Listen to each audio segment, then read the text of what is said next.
નમસ્કાર ખેડૂત મિત્રો, આજે આપણે ચર્ચા કરવાના છીએ કે આપણે કોઈ પણ પાક વાવ્યો છે તો એના પૂરતા ભાવ મેળવવા માટે કયા કયા પગલાં જવાબદાર છે એના વિશે આજે આપણે ચર્ચા કરીશું. તો એમાં સૌપ્રથમ છે ટેકાના ભાવે જે આપણે ખરીદી થાય છે એમાં નોંધણી કરાવવી જોઈએ આપણે. તો સરકાર દ્વારા જે ટેકાના ભાવ જાહેર કરવામાં આવે છે દર વર્ષે, તો એની અંદર આપણે નોંધણી કરાવવાથી આપણે આપણા પાકના પૂરતા ભાવ મળી શકે. હવે ટેકાના ભાવની વાત છે તો જે અત્યારે જે આપણે ટેકાના ભાવની ખરીદી જે આજથી ચાલુ થવાની હતી, એમાં આપણા જે વરસાદ વાતાવરણ છે, ખરાબ વાતાવરણને કારણે એ સ્થગિત કરી દેવામાં આવી છે અને ઘણી બધી નુકસાની થઈ છે. એટલે હવે પાછી ક્યારે જાહેરાત આવશે, ક્યારે ચાલુ કરશે, એની જાહેરાત આવશે ત્યારે અમે અમારી ચેનલ થ્રુ તમને અપડેટ આપીશું. અને બીજું વાત કરીએ કે જે કપાસના ગયા વર્ષના જે આપણા ટેકાના ભાવ હતા એના કરતાં આ વર્ષે જે પ્રતિ મણ એમાં કાંઈ નોંધપાત્ર ખાસ વધારો નથી થયો, પણ 118 રૂપિયા પ્રતિ મણ કપાસમાં ટેકાના ભાવમાં ખરીદીમાં વધારો થયો છે. એટલે કે 25-26ના અત્યારના ભાવ આપણા ટેકાના આ વખતે જાહેર થયા છે તે 1542 રૂપિયા પ્રતિ મણ છે. અને જ્યારે મગફળીમાં વાત કરીએ તો એ ગયા વર્ષ કરતાં 96 રૂપિયા પ્રતિ મણ, એટલે એ પણ કાંઈ નોંધપાત્ર વધારો કહી ન શકાય, પણ 96 રૂપિયા વધારો થયો છે. એટલે આ વર્ષના આપણા મગફળીના ટેકાના ભાવ છે એ પ્રતિ મણ 1452 રૂપિયા પ્રતિ મણ જાહેર થયેલા છે. હવે બીજો જે આપણા પાકનો જે પૂરતો ભાવ લેવાનો છે એમાં બીજો જે મહત્ત્વનો પોઈન્ટ કહીએ તો એ છે માર્કેટિંગ યાર્ડના ભાવો જાણવા. તો દરેક ખેડૂત મિત્રો અત્યારે રેગ્યુલરી બધા એન્ડ્રોઈડ ફોનનો યુઝ કરતા થઈ ગયા છે, તો તે બધા દરરોજના દરરોજ અલગ અલગ માર્કેટિંગ યાર્ડના ભાવ જાણતા જ હોય છે. તો એની સાથે આપણે અપડેટ રહેવું જોઈએ. દરરોજના દરરોજ આપણે અલગ અલગ જણસીના બધા ભાવ આવે છે તે જાણતા રહેવા જોઈએ. પછી ત્રીજું છે ખેડૂત ઉત્પાદન સંગઠનોમાં જોડાણ. તો અલગ અલગ ખેડૂતના જે સંગઠનો હાલે છે એમાં આપણે જોડાવવું જોઈએ.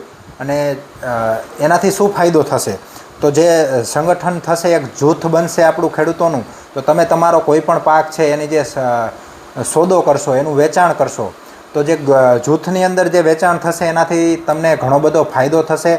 જે જૂથમાં વેચાણ થશે તો એનો એ ફાયદો કે જે વચેટિયા છે, સોદાબાજી આપણી જે થવાની છે એ એક ગ્રુપમાં કરશું, જે જૂથની અંદર કરશું તો ક્વોન્ટિટી વધશે, ભાવ સારા મળશે, અને જે વચેટિયા છે, મિડલમેન, એ નીકળી જશે. અને એનો જે અમુક જણસીમાં જે વધુ એવો વચેટિયા ભાગ લઈ જતા હોય છે એ મહદઅંશે ઘટી જશે.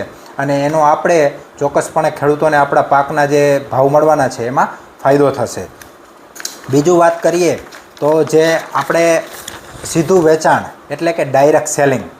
હવે આ એક મહત્ત્વનો પોઈન્ટ છે કે શક્ય હોય તો આપણે જે ખેડૂતો છે એ પોતાનો પાક સીધો ગ્રાહકો અથવા વેપારીઓ અથવા કોઈ પ્રોસેસિંગ યુનિટ છે એને અથવા તો રિટેલરોને વેચવાનો પ્રયાસ કરે, તો એનાથી આપણા જે પાક છે એનો ભાવ આપણે વધારે મળી શકે અને એમાં આપણે લાભ થઈ શકે.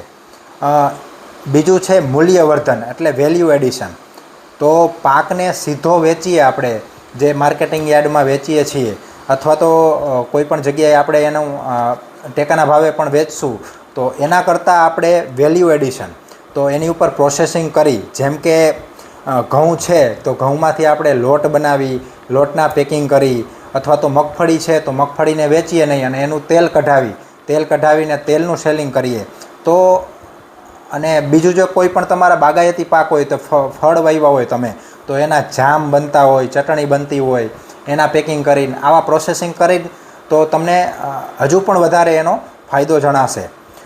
બજાર અને યોજનાકીય માહિતી. તો ખેતી અને બજારને લગતા સમાચારો, સરકારી યોજના અને નીતિઓ વિશે નિયમિત માહિતી મેળવતી રહેવી જોઈએ. એનાથી પણ અમુક અંશે આપણે પાકના ભાવ છે એમાં ફાયદો થશે. યોગ્ય સમયે સંગ્રહ. જો બજારમાં પાકનો ભાવ ઓછો હોય તો એનો સંગ્રહ કરી રાખવો જોઈએ. જો તમારે રૂપિયાની જરૂર ના હોય ત્યારે તમે અમુક વખત એનો સંગ્રહ કરી પાકને સારી રીતના એની ગુણવત્તા જાળવી અને સંગ્રહ માટેના જે ગોડાઉન છે એમાં સંગ્રહ કરી તમે પાકનો ભાવ વધારે લેવા માટે અમુક સમય એનો સ્ટોરેજ કરી પછી એનું વેચાણ કરી પાકનો ભાવ સારો લઈ શકો છો. હવે આ બધા જે પગલાં હતા એ આપણે પાકનો ભાવ સારો કઈ રીતે લેવો એના માટે હતું.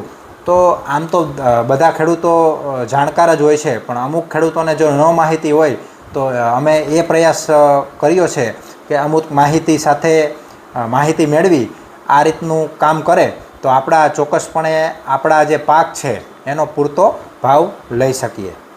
જય હિન્દ, જય જવાન, જય કિસાન.